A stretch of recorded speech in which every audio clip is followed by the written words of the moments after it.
Bonjour et bienvenue pour cette deuxième séance sur le livre des nombres.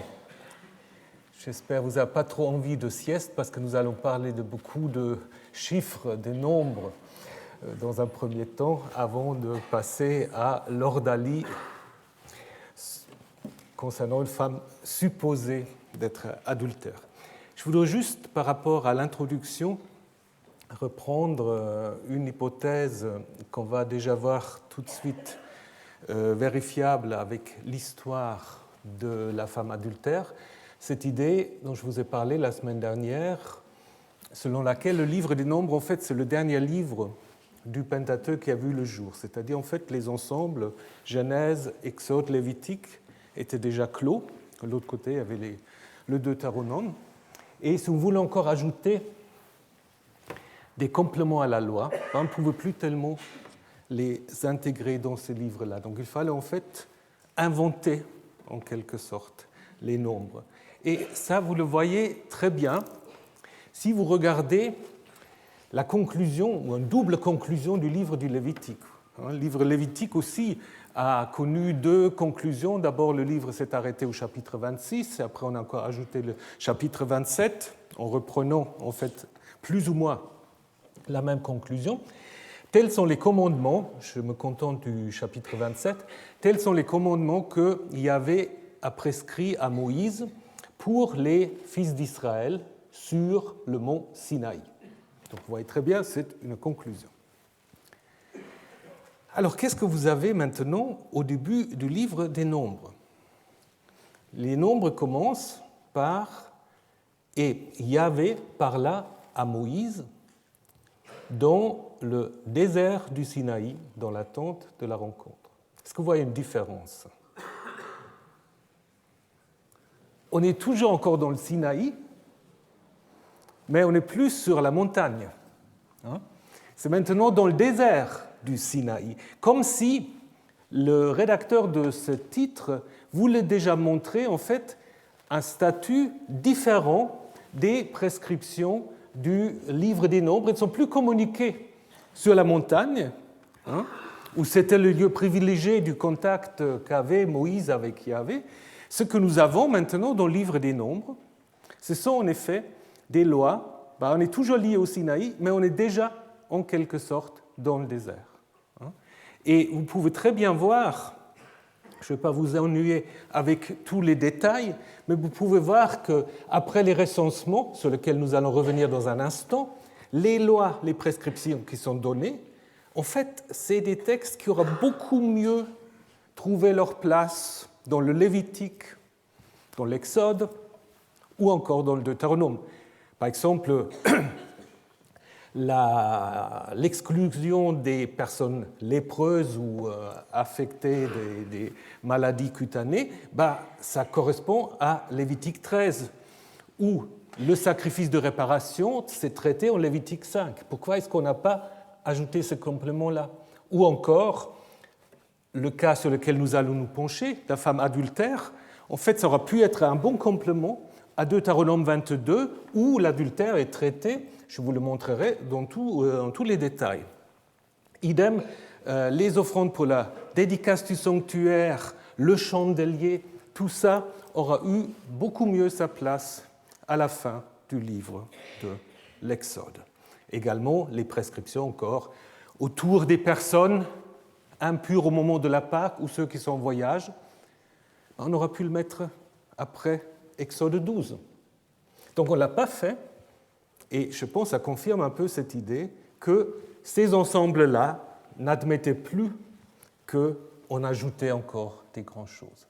Donc il faut vraiment vous imaginer le livre des nombres comme un pont pour lier en fait les deux grands ensembles, Genèse, Exode, Lévitique et le Deutéronome.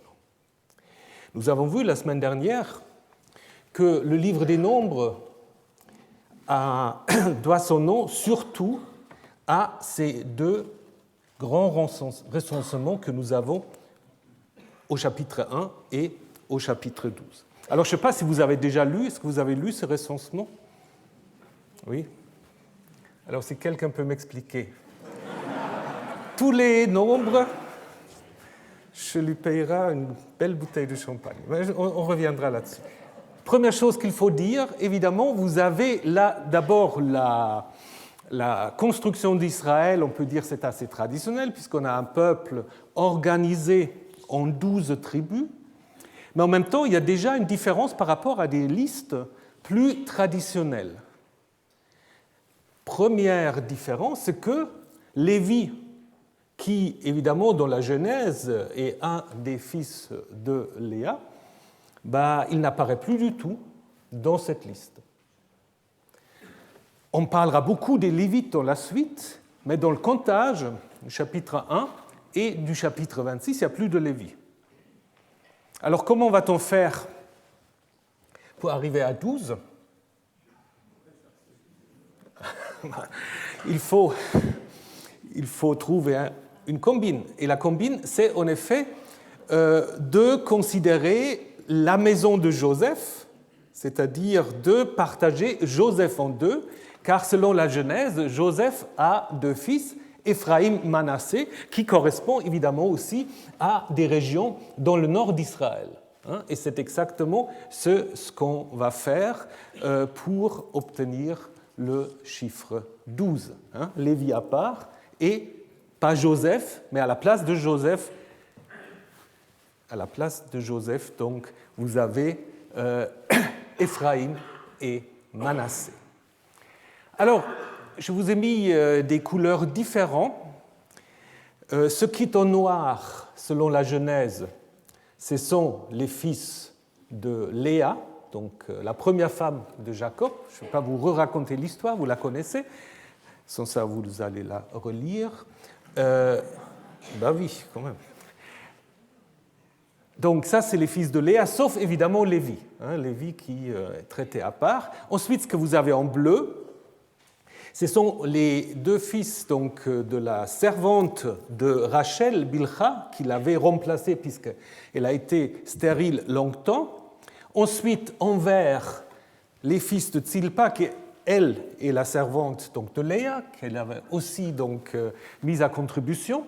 Et finalement, en rouge, alors les fils donc, de Rachel et le petit-fils de Rachel, à savoir Éphraïm et Manassé, qui sont les fruits de l'union de Joseph et de Asenath. Alors, si vous regardez un peu ces tableaux, vous voyez que l'ordre ne correspond pas vraiment à celui des naissances tel qu'il est décrit dans la Genèse.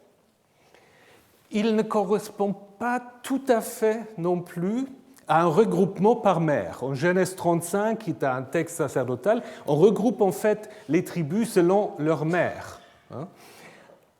Pourquoi il y a ces différences ? On les aurait presque si on n'avait pas Gad qui se met là entre Siméon et Juda. On aurait presque une sorte de regroupement par mère, donc c'est assez proche, mais pas tout à fait la même chose. Et pourquoi ?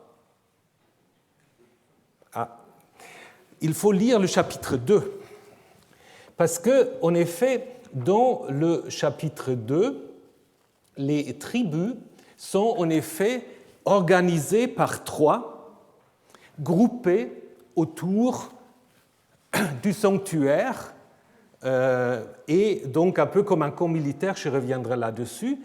Et le fait qu'on a mis en fait Gad en 3e position permet à Juda, en 4e position, de prendre en fait la tête. Donc là, vous avez Rouben, Siméon, Gad, ça c'est les premiers 3.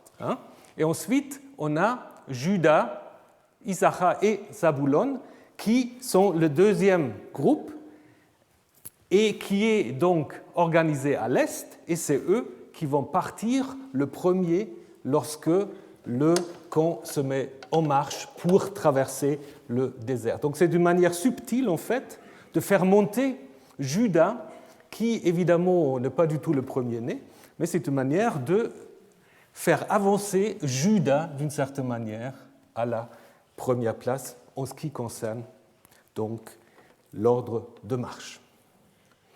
Bon, maintenant ça devient compliqué. Alors, le chiffre de 603 550. Ça, c'est le total qui est donné pour ceux qui sont recensés en nombre 1. Alors, ce n'est pas tout le peuple. Donc, qui est recensé au nombre 1, c'est déjà la même chose en Exode 38, où vous avez déjà le même chiffre.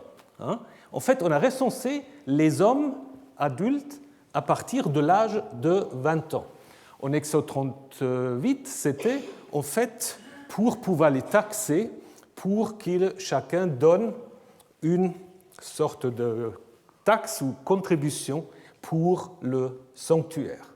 Et là, déjà, on a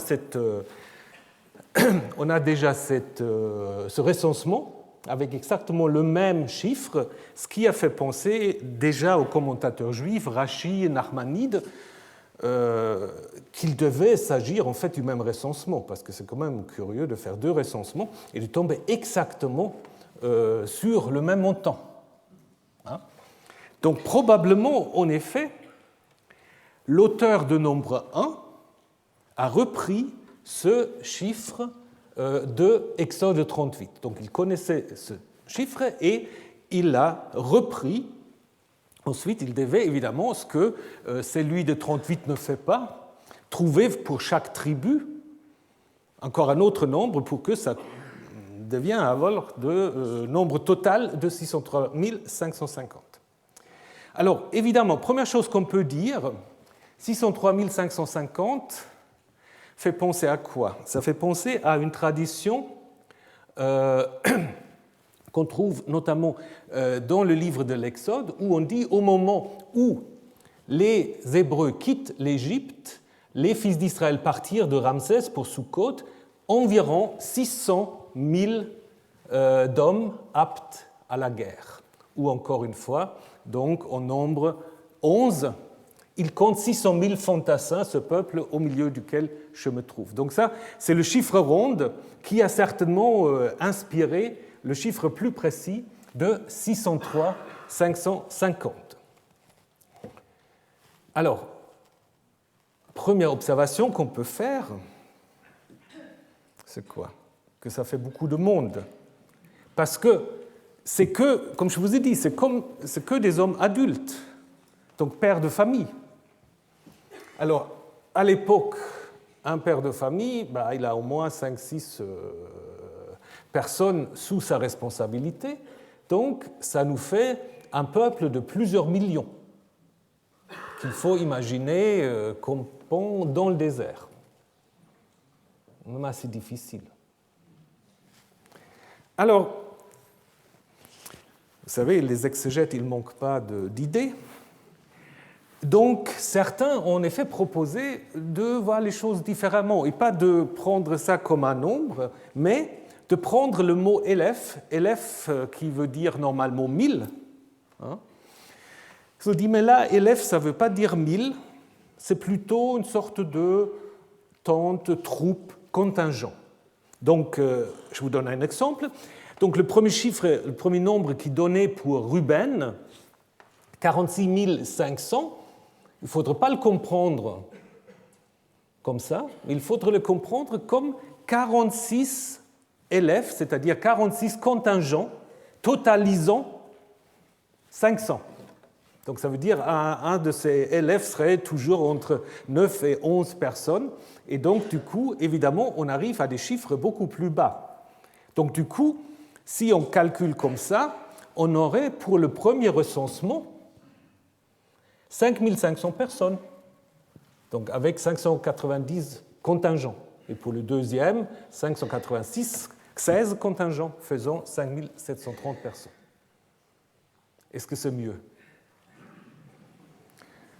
Si on a une lecture historicisante, si on pense que ça a été vraiment noté par quelqu'un qui était là et qui avait assisté au recensement, évidemment, c'est plus satisfaisant, encore que ça fait aussi du monde, mais il y a un problème quand même de grammaire, parce que le élève est clairement ici utilisé comme 1000, parce qu'après le élève, on a toujours un vœu qui rajoute en fait la deuxième partie du nombre. Donc il faut vraiment faire violence au texte et décréter que ça ne peut pas être ça pour changer le texte. Donc je pense qu'il faut laisser le texte tel qu'il est.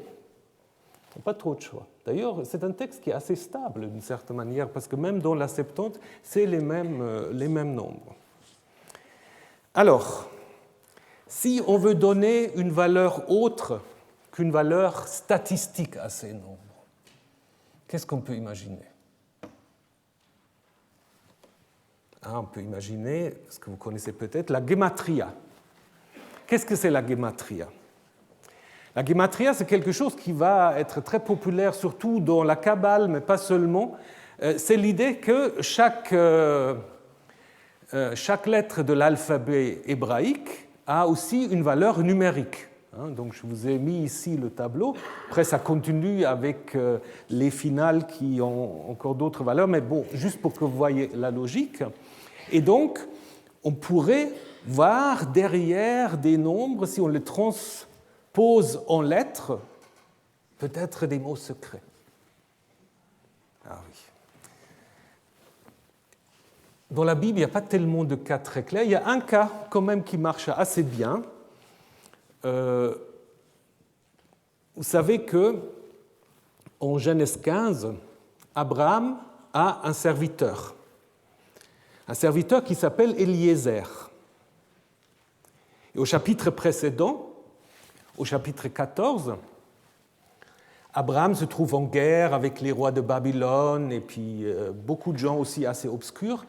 Et là, on va dire, il va partir en guerre avec 318 serviteurs. Pourquoi 318? Alors là, ça marche assez vite parce que le valeur numérique de Eliezer, si vous prenez chaque lettre qui constitue le nom, vous le transposez en chiffres, alors vous arrivez en effet à 318. Et après, c'est vrai que dans le judaïsme, on s'est amusé en fait à spéculer autour de ces valeurs. Alors, est-ce que ça marche pour nombre 1 ou 26? Au nombre 1, Dieu dit à Moïse et à Aaron, faites le dénombrement de toute l'assemblée des fils d'Israël, Rosh, donc ce ou et Rosh, Kol, Adat, Bnei, Israël. Alors, si on prend Rosh Kol, donc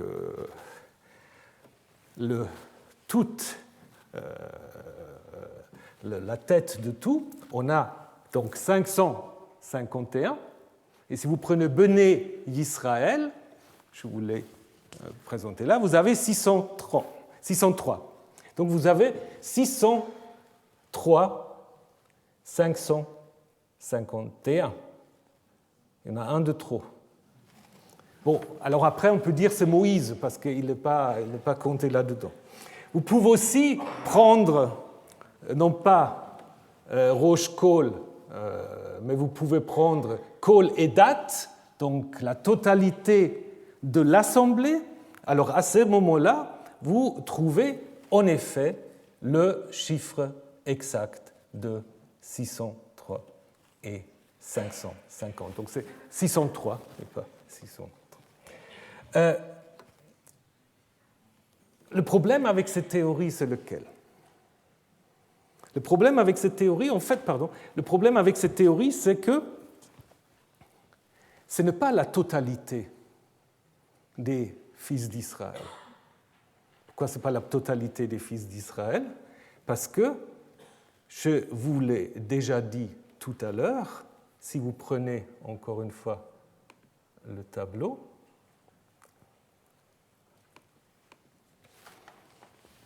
dans cette totalité, il manque Lévi. Donc ce n'est pas la totalité des fils d'Israël. Donc du coup, ce 603, 550 ne peut pas, à mon avis, être ça. Puisque après, dans les chapitres qui viennent, on va en effet avoir un recensement très complexe et très compliqué des Lévites. Je ne vais pas aller dans tout le détail. Les Lévites, en fait, sont censés se substituer, selon la théorie des nombres, au premier-né d'Israël, parce qu'il y a une loi qui dit chaque premier-né doit être consacré à Yahvé. Et on va en fait considérer que pour accomplir cette loi, c'est la tribu des Lévites en fait qui est consacrée dans son ensemble au service de Yahvé, et donc il rachète d'une certaine manière les Israélites. Alors donc on arrive à un total de 22 030, alors que nombre 3 indique plutôt 22 000, et ce qui dépasse en fait d'une certaine manière des 273 par rapport en fait au rachat que les Lévites doivent faire. Donc pour ça, il faut d'abord ensuite compenser. Après, on a un autre compte des Lévites entre 30 et 50 ans, c'est-à-dire c'est ceux qui sont en service. Et finalement, en nombre 26, on donne encore une fois un autre chiffre pour les Lévites qui augmente aussi légèrement à 23 000. Donc ça veut dire que cette gematria qui interprète les 603 550, dans le sens que c'est toute l'assemblée des fils d'Israël, ça marche au niveau du chiffre, mais ce n'est peut-être pas tellement l'idée, puisque les Lévites, ils sont comptés en plus, donc il faudrait certainement les rajouter d'une manière ou d'une autre. Donc ce n'est pas toute l'assemblée. Alors, qu'est-ce que ça peut être? D'abord, faisons un petit détour et rappelons que, en fait, le décompte que vous avez en nombre 1 et en nombre 26, c'est un décompte, en fait, qui considère des hommes capables à prendre les armes. Si nous partons de l'hypothèse que c'est un texte récent, et si nous prenons en considération ce que nous savons des recensements de l'armée perse, alors là, ça devient intéressant, puisque nous avons plusieurs auteurs antiques, Hérodote, Strabon et d'autres, qui nous renseignent sur l'armée perse, en disant par exemple que le service militaire commençait chez les Perses à 20 ans. Et comme par hasard, au nombre 1, c'est les Israélites à partir de l'âge de 20 ans. Ensuite, on apprend aussi, chez Clitarque d'Alexandrie, que l'armée perse aurait été organisée en 12 unités, comme les 12 tribus. Et si vous prenez ce texte de Hérodote, c'est un texte qui est quand même très intéressant. Parce qu'on va lire que, là, donc il décrit en fait le camp des Perses, comme ils se mettent en marche, et le signal du départ est donné par une trompette. Si vous avez bien lu nombre 10, il y a aussi la trompette qui se met à sonner au moment du départ. Ensuite, au-dessus de la tente du roi, brillait l'image du soleil et le feu. Et pensez à la colonne de feu que vous avez en nombre 10. Après, un char consacré à Jupiter, donc Ahura Mazda probablement, puisque c'est un auteur romain qui nous parle là. Et pensez à ce que nous avons en fait en nombre 10 par rapport à l'arche. L'arche est aussi là, donc je vous ai montré ça la semaine dernière, et donc la cavalerie des 12 tribus. C'est quand même beaucoup des choses pour être simplement dues au hasard. Donc je pense en effet que l'auteur des premiers chapitres et des Nombres a voulu représenter l'armée de Yahvé avant la conquête à l'image de l'armée perse. Parce que je vous ai dit aussi cette idée que les tribus s'organisent en unités de trois autour d'un camp. C'est quelque chose qu'on n'a pas du tout dans les autres livres du Pentateuque. Donc l'idée peut venir de là. Et puis on observe aussi qu'il y a une tendance à augmenter les nombres. Vous voyez ça dans les livres des chroniques, qui sont plus récents que les livres des rois, où là aussi, tout d'un coup, l'armée judéenne devient plus grande que l'armée des Perses. Même déjà dans les textes assyriens. Par exemple, dans un texte, Sennacherib, quand il fait sa campagne dans le Levant, il se vante d'avoir fait 200 150 prisonniers à Jérusalem, alors que Jérusalem, à cette époque, a peut-être 20 000 habitants. Et ce qui est intéressant, et ça rappelle aussi un tout petit peu les nombres, c'est que c'est aussi un chiffre qui n'est pas un chiffre rond, un chiffre qui semble être très précis, mais c'est peut-être un peu le souci de faire vrai. Donc au lieu de dire 200 000, je vais dire un truc un peu plus précis, et ça donne l'impression, ça devient plus vrai. Idem Hérodote qui nous disent que l'armée perse aura eu plus qu'1 million d'hommes. Alors vous imaginez une armée avec 1 million d'hommes qui se met en marche. Donc on a cette tendance, donc certainement aussi dans Nombre 1 et 26. Alors, de nouveau, on peut revenir au fait que ça tourne autour de ce chiffre de 600 000 qui est probablement connu par l'auteur, qui lui vient probablement de la tradition sacerdotale et qui, évidemment, aussi est au service d'un message théologique. C'est d'abord pour montrer que les promesses de multiplication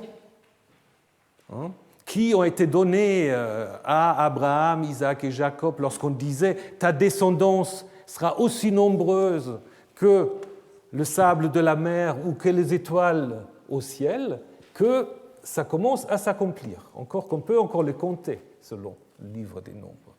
Mais en effet, si nous reprenons les textes de la Genèse, mais aussi en Deutéronome, on dit que lorsque Jacob descend en Égypte, sa famille compte 70 personnes. En Genèse 15, Dieu, dans une sorte de vision prophétique, dit à Abraham que sa descendance sera 400 ans en Égypte. Alors 400 ans, ce n'est pas tout à fait la théorie qu'on a dans le livre de l'Exode, parce qu'on a l'impression que ça se passe très vite, qu'il n'y a juste 2 pharaons qui se succèdent. Mais là, 400 ans. Alors 400 ans, c'est quoi? Pour dire de nouveau, si on prend les nombres, ça pourrait être 10 générations, si on prend comme moyenne d'une génération 40 ans. 40 ans dans le désert, la mort d'une génération. Alors du coup, si vous pensez encore à Nombre 23, où le prophète moabite Balaam prononce cette question, qui peut compter la poussière de Jacob et les dizaines de milliers d'Israël?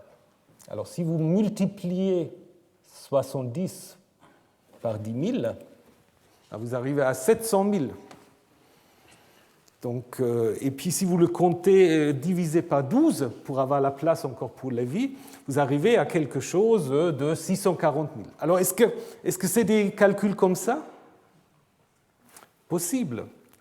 Comme je suis très nul en mathématiques, je suis allé voir sur Internet qu'est-ce qu'on peut dire sur le chiffre 603 550. Et il y a quand même une chose qu'on peut dire, c'est que c'est un nombre qui est divisable par 12 autres nombres. Et comme il y a 12 tribus, on peut quand même se poser la question si c'est un simple hasard, ou si on n'avait pas là quelqu'un qui a fait des études de mathématiques à Babylone. C'est possible.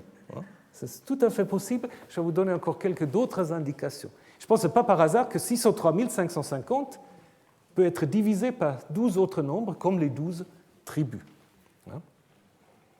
Alors, on peut aussi évidemment s'intéresser à ce qui se passe entre le premier et le deuxième recensement, parce que là aussi, il y a des choses très intéressantes qui se passent. Il y a des tribus qui deviennent plus importantes, il y a des tribus qui perdent beaucoup. Alors d'abord, quand on regarde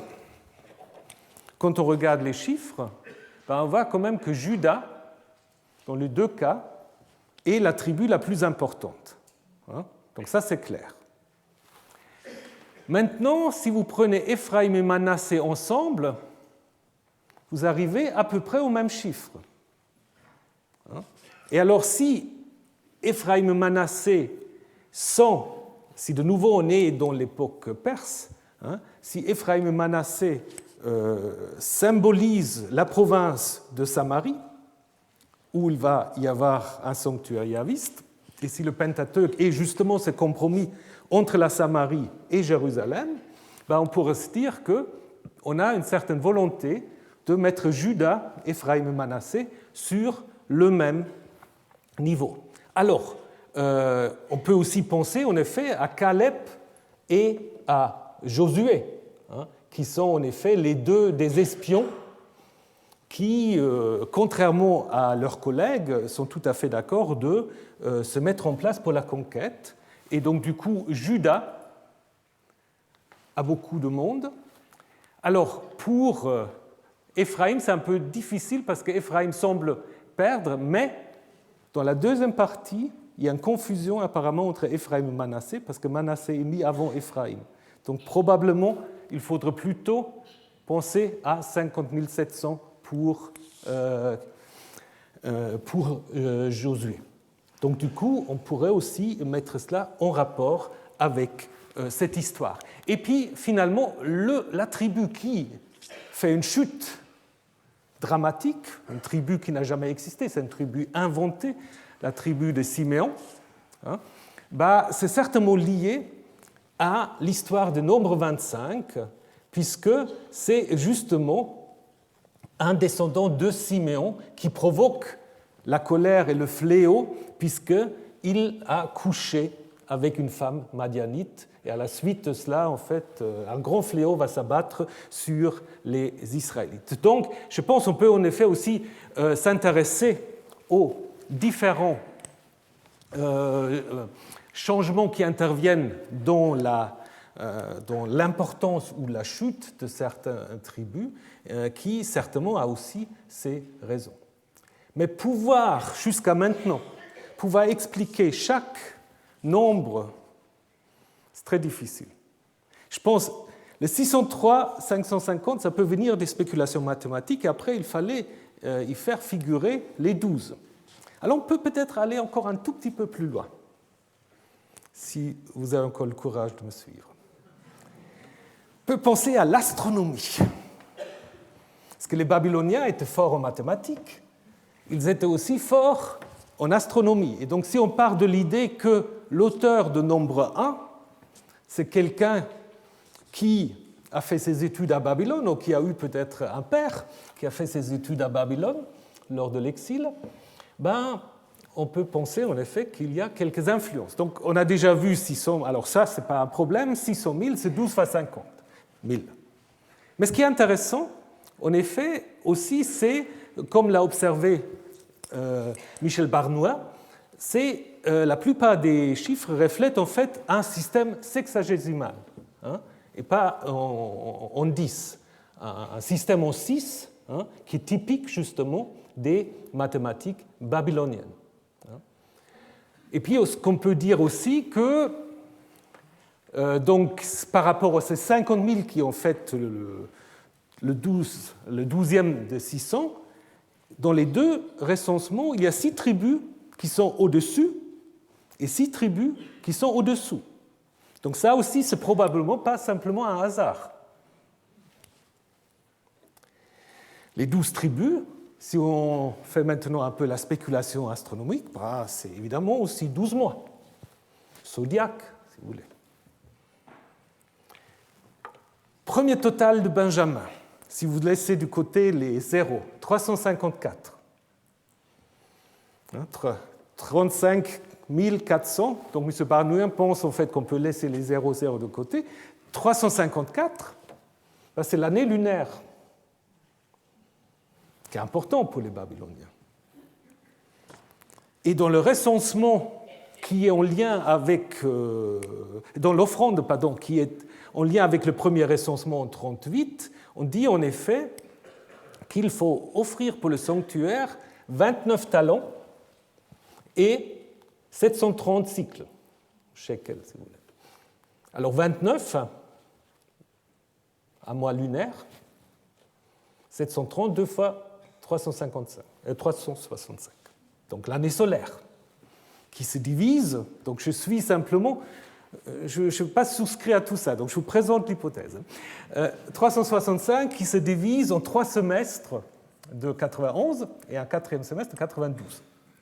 Et puis, en nombre 3, dont je vous ai parlé tout à l'heure, il y a 273 personnes à racheter, premier-né, et ça fait justement 3 semestres à 81 jours. La différence entre les deux recensements, donc ce qui change au niveau du chiffre, est de 1820, ce qui pourrait faire 20 fois 91, donc 20 fois les trimestres de l'année solaire. On peut encore aller plus loin. Il y a 2 nombres qui sont attestés de manière identique, mais pour des tribus différents. 405, donc toujours en laissant du côté le 2-0 à la fin, 405 apparaissent 2 fois, une fois pour Manassé, une fois pour Gad, et 534, une fois pour Nephtali, une fois pour Asher. Bon. Et si, mais il faut le faire, si on les ajoute au chiffre de base, qui est le 6000, toujours sans les zéros, on arrive à 6939. Qu'est-ce que c'est? Je l'ai appris aussi, je ne savais pas que ça existe. C'est le cycle de Méton. Méton, un astronome de l'Antiquité, qui avait remarqué que 19 années solaires correspondent à 535 mois lunaires, c'est-à-dire 5039 jours. Bon. Est-ce que tout ça est convaincant? Je ne le sais pas. Je ne le sais pas parce qu'il y a beaucoup de... Il trouve encore aussi des années de Vénus et tout ça, mais le problème, c'est que c'est très sélectif. C'est très sélectif. Et donc, il va aussi chercher, justement, dans Exode 38, et puis il n'a pas, jusqu'à maintenant, j'ai suivi toutes ses publications, c'est un homme qui est passionné par son idée, mais il n'a pas donné l'explication pour chaque chiffre. Et donc la clé de lecture semble quand même un tout petit peu difficile. Si c'était évident pour chaque chiffre, alors sans problème. Qu'il y a un peu de spéculation mathématique, ça je pense tout à fait. Maintenant, est-ce qu'on va pouvoir l'appliquer à l'ensemble des nombres qui sont présentés? Je serais prudent. Alors on peut avoir une attitude un peu prudente, comme l'a aussi Jacob Milgrom, qui dit en fait que l'auteur peut-être, en effet, était influencé par le savoir mathématique et astronomique des Babyloniens et voulait identifier les 12 tribus d'une certaine manière avec l'armée céleste de Yahvé qui, dans les textes anciens, est en effet constituée des astres, des planètes, etc. Parce que c'est vrai, je vous ai fait grâce de l'ensemble des spéculations. On peut aussi trouver encore les jours que fait la planète Vénus pour passer autour du Soleil. Il y a plein d'autres choses encore. Mais comme je vous ai dit, ce n'est pas pour l'ensemble. Donc, pour résumer, je dirais, l'auteur s'est sans doute inspiré d'un calcul mathématique. Donc, je pense que c'est quelqu'un qui connaissait les mathématiques, qui a peut-être en effet inventé les 603 550 à partir du chiffre de 600, en cherchant un chiffre divisable sur de 12 autres nombres, et ça, ces choses-là, les Babyloniens le savaient. Donc ça, c'est tout à fait possible. Il a sans doute aussi voulu suggérer des prééminences et des chutes par rapport à certaines des tribus, et peut-être aussi montrer en fait que derrière ce recensement, il y a en effet le recensement connu dans l'Antiquité de l'armée perse, mettant ainsi Israël dans le désert au même niveau que la grande armée du grand roi perse. Donc je pense que c'est ce qu'on peut dire sur ces chiffres. Si, au fur et à mesure de mes réflexions, je trouve d'autres idées, je, évidemment, me dépêcherai de vous les communiquer. Mais si vous en avez aussi, alors je suis tout à fait preneur aussi, donc je prends volontiers d'autres idées. Mais pas des idées où on va nous montrer que ça peut exister comme ça, que c'est quelqu'un qui a noté ça au moment où ça s'est passé, je crois. Ça, c'est peut-être pas la bonne piste. Voilà. Alors venons maintenant à ce rituel qui concerne la femme adultère. Donc ce rituel, en fait, se trouve dans ce que je viens vous montrer, dans les suppléments à la loi, entre 5.1 à 10 et la loi sur le nazir, qui est quelqu'un qui se consacre à Yahvé et qui, d'une certaine manière, se trouve aussi en marge de la communauté. Ce rituel est lié en fait au rituel ou au texte qui les entoure par des mots-clés. Un mot-clé, c'est tamé, tamé qui veut dire impur ou impureté. Ça, c'est un mot qu'on trouve en effet dans le passage qui précède, où les questions des personnes qui, pour toutes sortes d'impuretés, doivent s'éloigner du camp, mais aussi dans l'histoire du Nazir, au chapitre suivant, dont on va dire là, lorsqu'il va être en contact avec un cadavre, il devient impur, il doit donc interrompre sa situation de consacré et se reconsacrer à nouveau.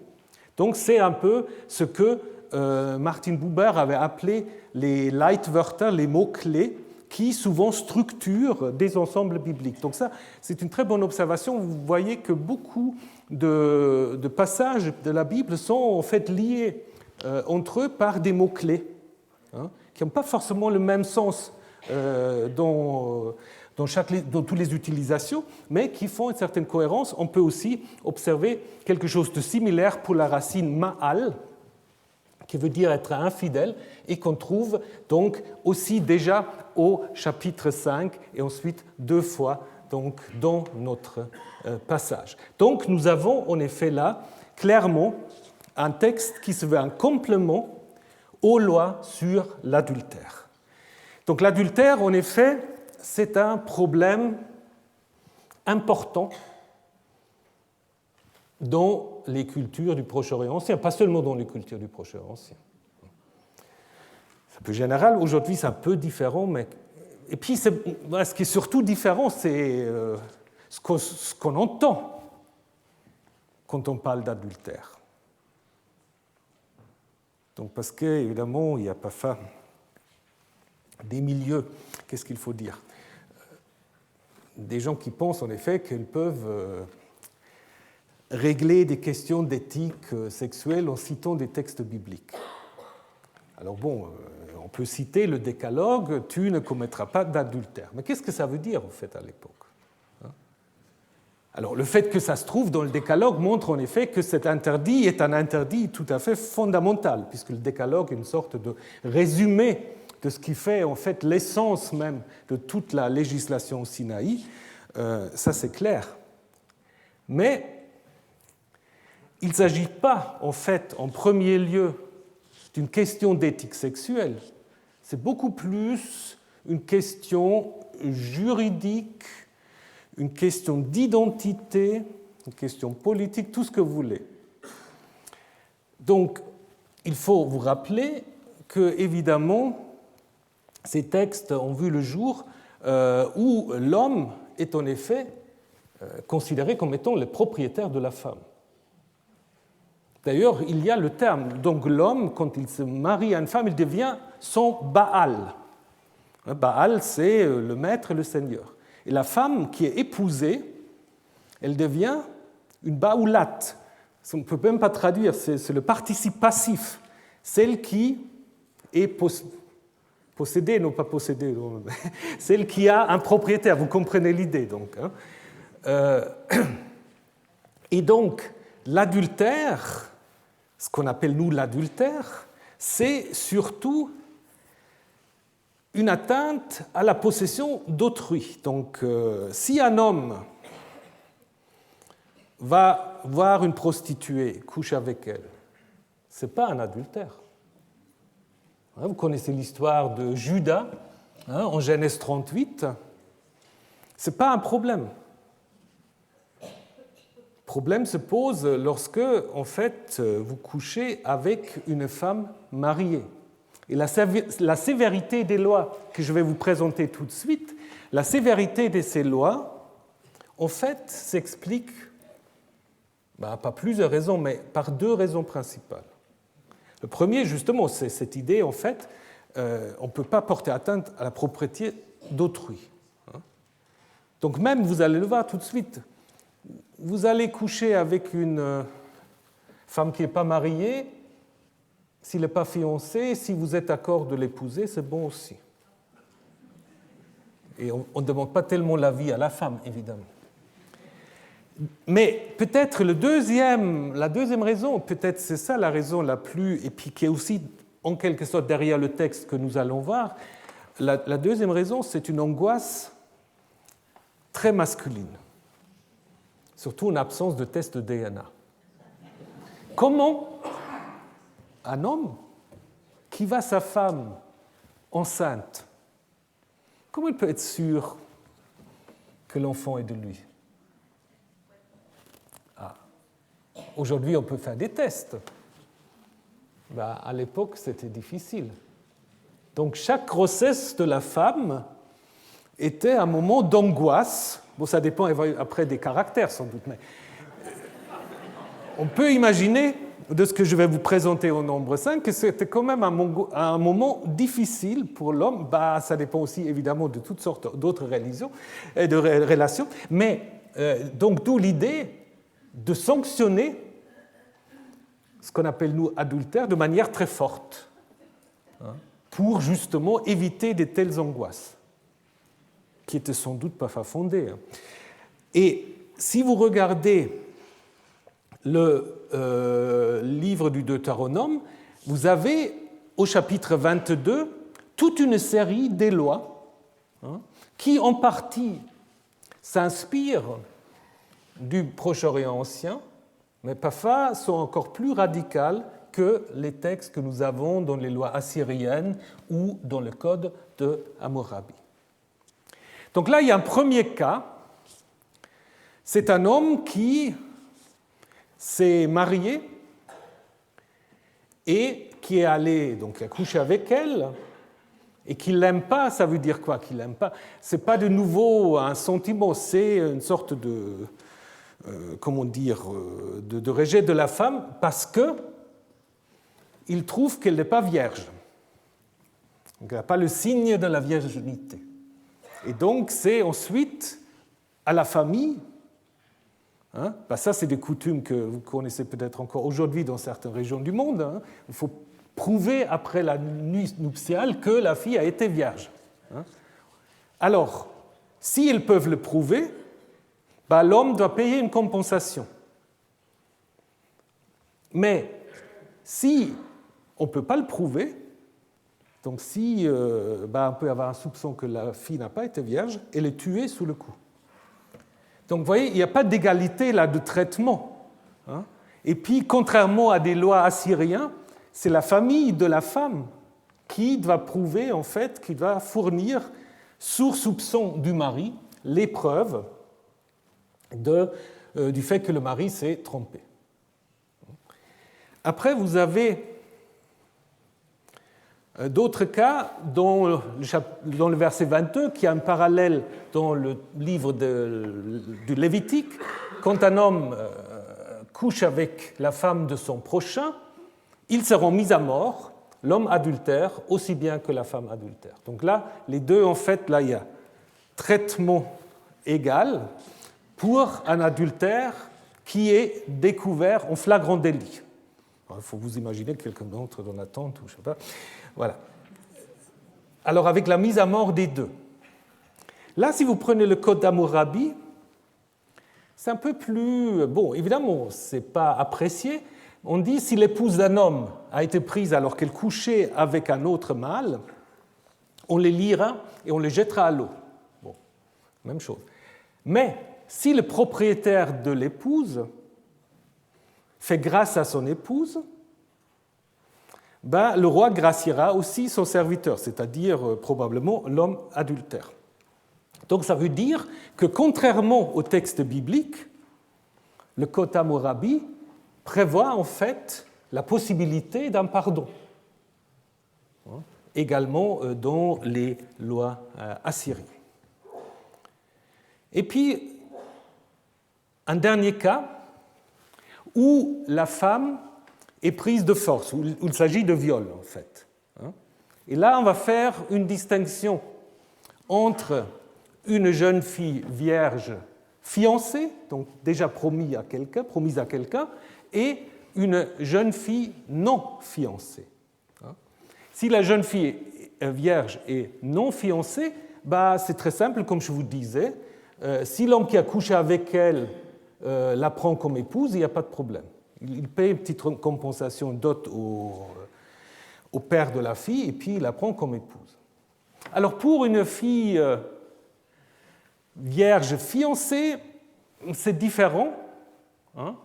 Donc si ça se passe dans la ville, les deux sont mis à mort.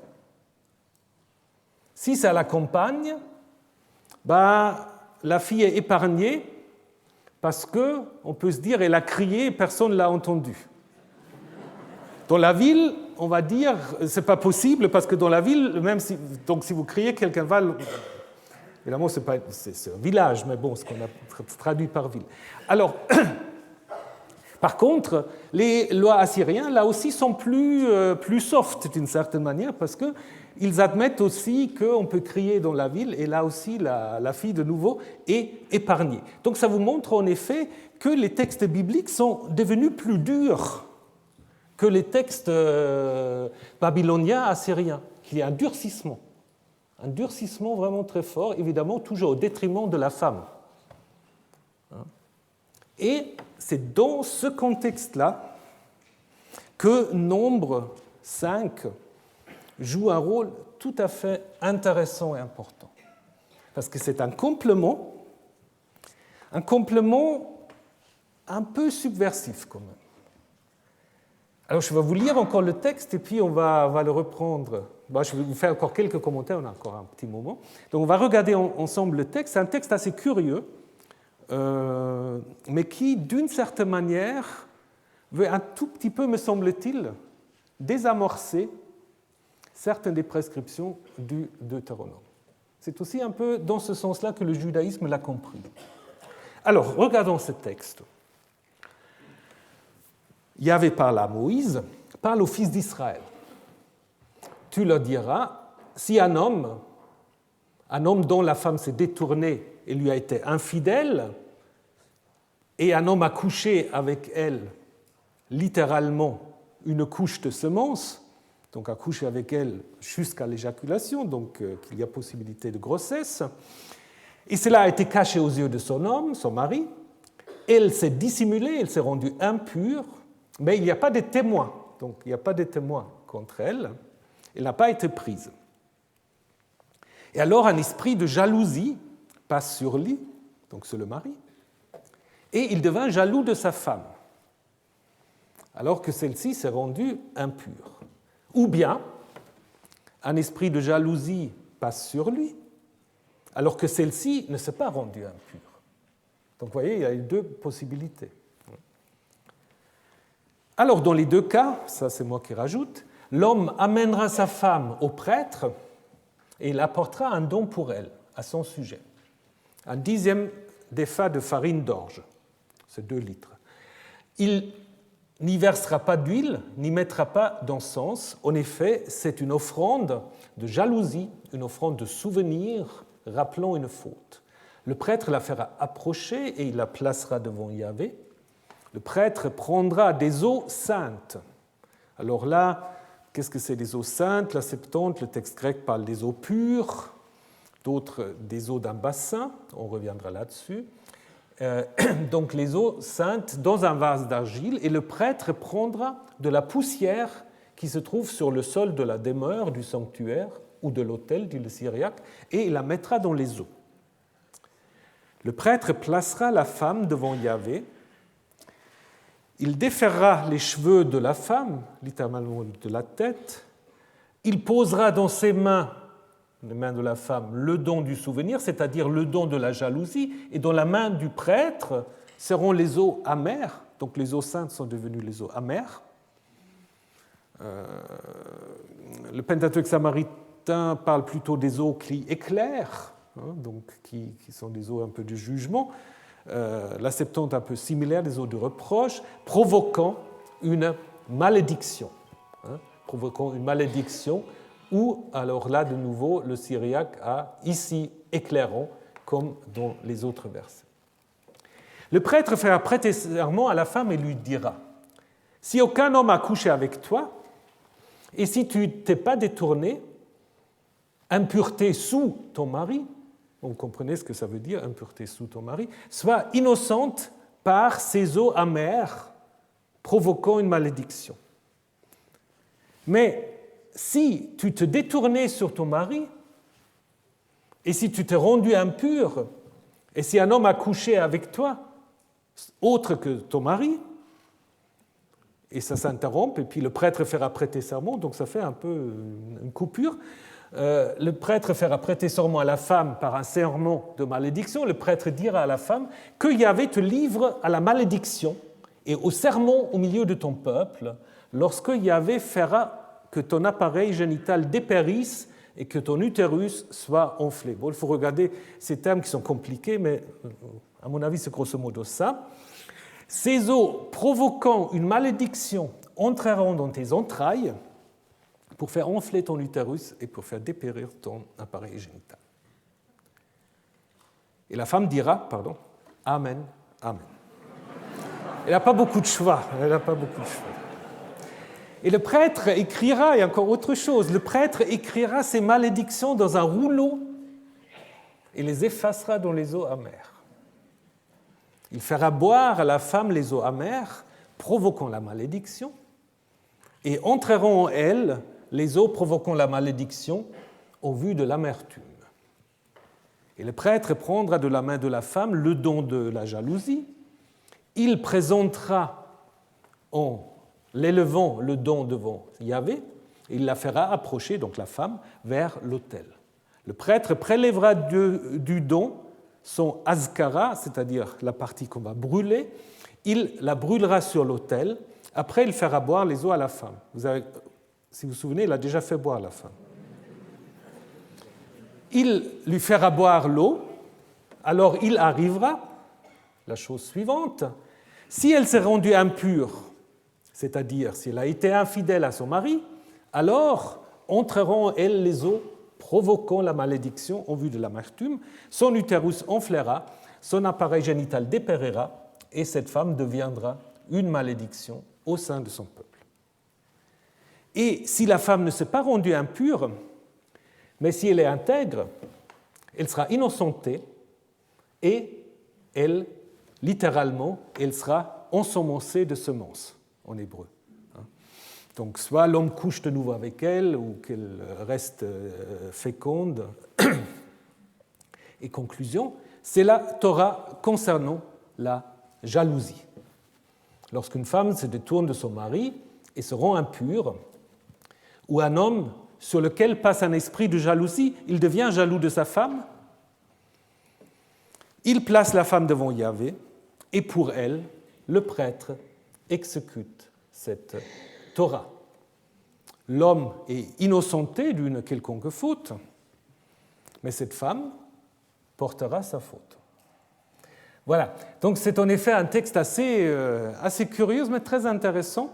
Probablement un texte, si vous avez suivi, qui n'est pas fait d'un seul trait. Je vous montre juste quelques exemples. D'abord, ça c'est quand on regarde l'hébreu. Le terme qui est utilisé pour parler de l'esprit de jalousie, ruach, ruach en effet, qui signifie l'esprit, l'orage, le vent, etc., il est construit au verset 14 au masculin, alors qu'au verset 30, le mot est construit au féminin. Alors c'est possible en hébreu, vous pouvez dire, mais si c'est un auteur, c'est quand même difficile d'imaginer qu'il utilise tantôt le féminin, tantôt le masculin pour la même expression. On voit aussi qu'il y a des interruptions, donc toi, si tu te détournais de ton mari, un homme a couché avec toi, à l'exception de ton mari, alors que ces eaux provoquant une malédiction, donc vous pouvez très bien passer du verset 20 au 22, alors que le 21 interrompt. Donc probablement, pourquoi il interrompt? Parce que on parle de Yahvé. Avant, on a l'impression que c'est une sorte de rituel magique, c'est les eaux en fait en elles-mêmes qui ont ce pouvoir d'amener le jugement, alors que le verset 21 a sans doute été ajouté pour dire que l'auteur de tout ça, ce n'est pas les eaux amères, c'est bien Yahvé. De même, le prêtre, il fait approcher 2 fois la femme à l'autel, vous voyez, le prêtre, il va faire approcher, il la placera devant Yahvé, et encore une fois, au 18, et même encore une fois, tout à la fin, mais là, c'est une sorte de résumé. Une répétition similaire se trouve entre les versets 24 et 26. Vous vous souvenez tout à l'heure qu'il fait boire au moins 2 fois la femme. Finalement, je crois que c'est même 3 fois. Donc, qu'est-ce que ça signifie? Est-ce que ça veut dire que c'est des sortes de reprises, de Wiederaufnahme, comme disent les Allemands, où le texte entre les répétitions indique que le prêtre en même temps fait autre chose et puis on revient en fait du côté de la femme, ou est-ce qu'il s'agit de la combinaison en fait de 2 rituels différents? Dernière chose qu'on peut encore dire, donc, c'est que, en effet, la fin originelle, c'est sans doute simplement le début du verset 29, c'est la Torah concernant la jalousie. Et après, on répète les choses et surtout, on ajoute tout cela pour parler, en fait, de l'homme. Parce que l'homme a amené la femme et puis il a disparu de la scène. Et à la fin, on dit il faut le faire de toute façon, même s'il se trompe, il ne lui arrive rien. C'est ça l'idée, il sera innocenté de toute faute. Donc je pense en effet, ce qu'on peut dire, c'est qu'apparemment il y a 2 rituels qu'on a combinés. Il y a un rituel où la femme prête simplement un serment, affirmant son innocence, et un rituel durant lequel il devait boire des eaux dites amères. Il faut qu'on regarde la semaine prochaine qu'est-ce que ça veut dire. Et ce qui est intéressant, c'est que dans le Code Hammurabi, vous avez aussi les 2 cas. Si l'épouse d'un homme, son mari l'a mise en cause, donc le mari qui met en cause, s'il n'a pas été surprise alors qu'il couche avec un autre mâle, elle prononcera le serment par le Dieu, c'est tout, et elle retourne à la maison. C'est assez bien. Après, il y a une autre loi. Donc ça, c'est si l'homme la soupçonne. Par contre, s'il y a une sorte de rumeur publique, si l'épouse d'un homme a été montrée du doigt à cause d'un autre mâle, mais s'il n'a pas été surprise, alors qu'elle couchait avec un autre mâle, pour son mari, elle devrait plonger dans le fleuve. Alors ça, c'est moins drôle. Ce qui est intéressant ici, c'est que vous avez la suite en fait d'un serment et puis de ce qu'on appelle nous une ordalie. Et c'est exactement ce que vous avez en fait à l'intérieur de Nombre 5. Vous avez en effet une sorte de combinaison d'un rituel de serment et d'un rituel impliquant l'eau.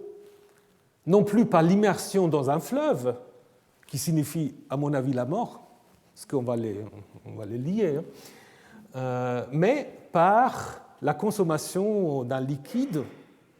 On va essayer de voir un peu ce que ça peut être la semaine prochaine, mais c'est sans doute quand même un peu inspiré de cela. Et là, il y a un article de Jeong John sur les 2 lois, dont le passage de la sota, de la femme adultère, qui en effet, je pense, montre assez bien que le rituel d'ordalie, les eaux, est probablement dans ce texte le rituel le plus ancien, qu'on a repris en le combinant avec, le